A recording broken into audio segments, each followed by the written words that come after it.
बिस्मिल्लाहिर्रहमानिर्रहीम। Corona virus से अल्लाह की पनाह मांगने की मुख्तलिफ दुआएं हम आपके सामने रख रहे हैं। इन तमाम दुआओं का एहतमाम करना भी बहुत अच्छा है, और अगर आप इनमें से किसी एक दुआ के ज़रिए ही अल्लाह रब्बुल इज़्ज़त की पनाह चाहते हैं तो ये भी बेहतरीन है। कोरोना वायरस और इस तरह की दीगर बीमारियों से बचाव की ये दुआ ज़हन नशीन कर लीजिए।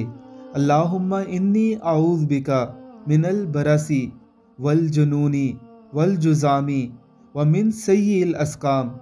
ए अल्लाह, मैं आपकी पनाह मांगता हूँ बरस से, दिमागी खराबी से, कोढ़ से और हर किस्म की बुरी बीमारी से। जान लीजिए कि तमाम बीमारियाँ और वायरस अल्लाह रब्बुल इज़्ज़त की मखलूक हैं। अल्लाह रब्बुल इज़्ज़त के हुक्म से ही किसी इंसान पर मुसल्लत होती हैं। जब आप अल्लाह रब्बुल इज़्ज़त की पनाह में आ जाते हैं, फिर इन बीमारियों की क्या मजाल कि अल्लाह रब्बुल इज़्ज़त की पनाह को तोड़कर आपको लाहक हो जाएं। अल्लाह रब्बुल इज़्ज़त की ज़ात हम सबको अपने हिफ्ज़ व अमान में रखे। आमीन सुम आमीन।